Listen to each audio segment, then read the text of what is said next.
Bonjour Anissa, bonjour Béatrice. On va commencer avec vous. Et vous nous parlez toujours de télévision étrangère avec aujourd'hui un programme assez insolite qui concerne le sport.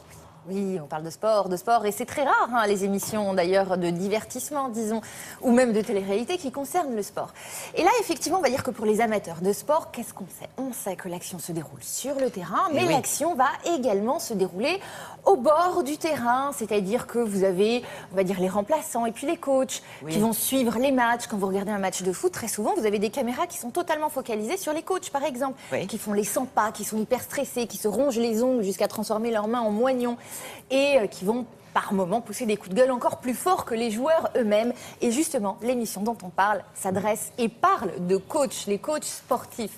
Pour les calmer un peu? Eh bien, exactement, pour les calmer un petit peu, pour leur apprendre à se calmer. L'émission s'appelle Coaching Bad, qui veut dire mal coaché. C'est diffusé sur la très dynamique chaîne Spike TV, qui fait toujours des programmes très péchus, on va dire.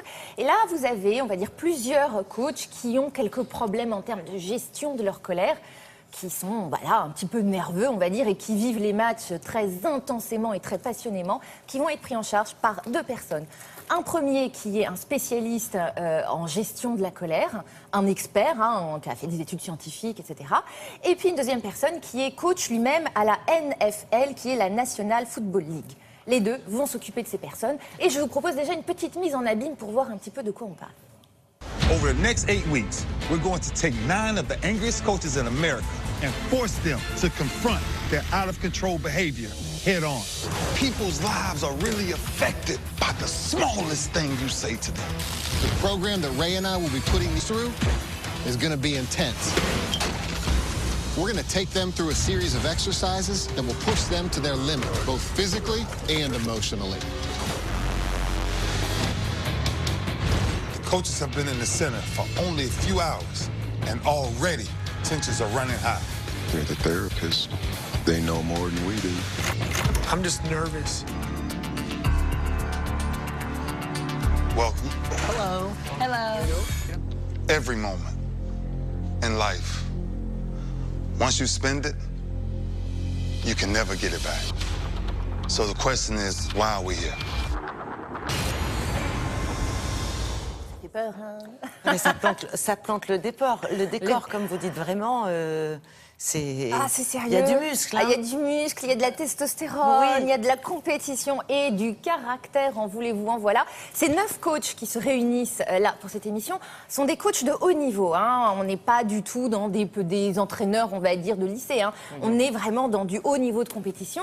Les 9 ont des problèmes dans le cadre de leur travail à cause de cette gestion de la colère. Et en même temps, c'est un métier qui les passionne. Ils viennent de partout, du baseball, du football, de la gymnastique. Ils viennent vraiment de toutes les disciplines sportives possibles.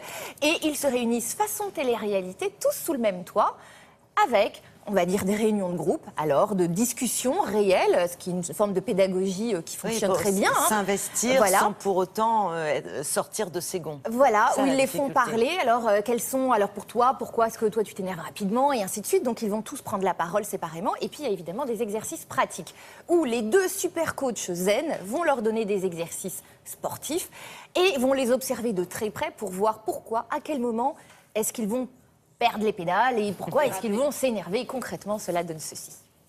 All right. It's an experiment to see how the coaches react under pressure. Yeah! Really nice save! Save! Off the base! Off the base!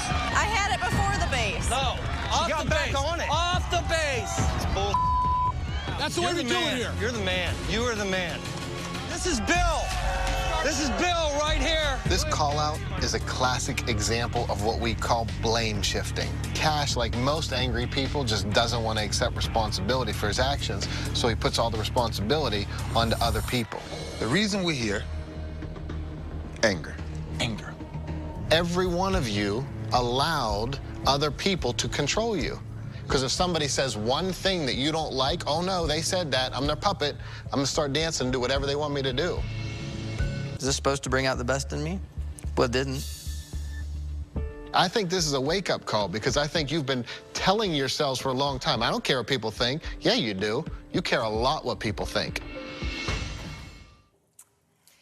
Bon, donc il y a beaucoup de boulot, mais est-ce qu'au final, il y a du résultat? Ben oui, est-ce que ça marche? Ben oui, c'est-à-dire que quand on a des soucis, un souci, on va aller voir un thérapeute. Ben ça marche.